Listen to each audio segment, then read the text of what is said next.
à marcher droit devant soi, il arrive parfois qu'on se retrouve coincé entre la serrure d'un rêve et la clé d'un cauchemar. Une nuit où le vent sifflait une lointaine mélodie, me voilà l'œil braqué tel un projecteur à travers le trou d'une serrure. Mon regard balayait une chambre où des bougies dansaient, mais la danseuse, elle, était endormie. Sans prévenir, mon œil s'est attardé sur elle, en particulier sur ses formes, à peine recouvertes d'un drap chiffonné. Oh, j'ai bien essayé de lui dire à cet œil voyeur qu'à regarder de trop près, on se brûle comme une boule de glace sous le soleil d'août. Mais cet œil qui n'était plus dans ma poche depuis longtemps n'en faisait qu'à sa tête. Or, plutôt, il n'écoutait plus la mienne. On ne touche qu'avec les yeux, me disait ma mère. Eh bien, je n'avais jamais compris cette phrase jusqu'à cette nuit. C'est ce que je me suis dit quand mon œil caressa la silhouette féminine.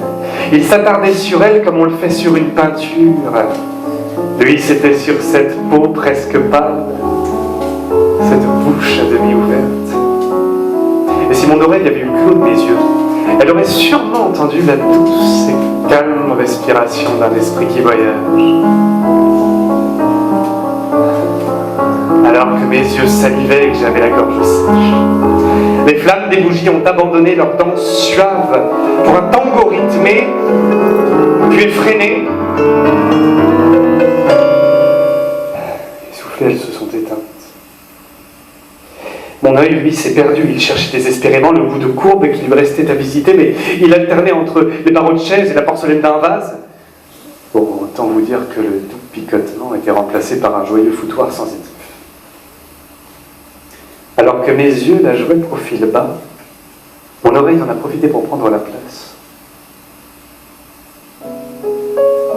Il y avait toujours la douce respiration, le chant du vent. Mais il y avait un autre bruit, moins agréable, petit et pourtant trop présent pour une pareille taille. Alors que je voyais ma tête partie pour d'autres voyages, j'ai eu un flash, enfin intérieur. Une mouche.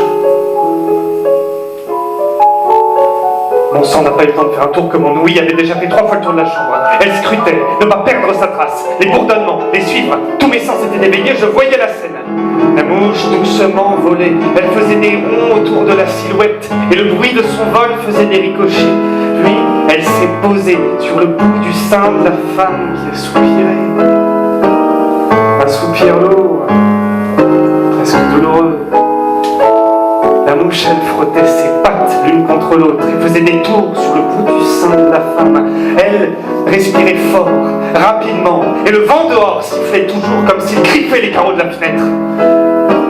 Au détour d'un pli de peau, la mouche remontait le long du cou. La femme se raidissait et l'autre continuait. Et les lèvres se sont ouvertes. Et un mot est sorti de son sommeil confus. Un mot que l'on dit à un amant. L'autre a donc recommencé son tragique manège. Tout s'est accéléré et après un cri à peine retenu, l'autre s'est envolé dans un concert bourdonnant.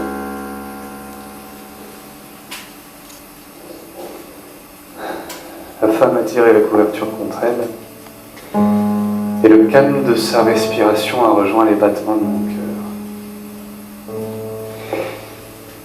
Dans ma tête, ça bourdonnait toujours.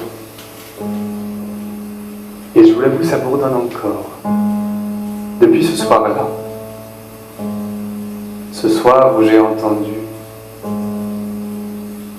la symphonie des mouches.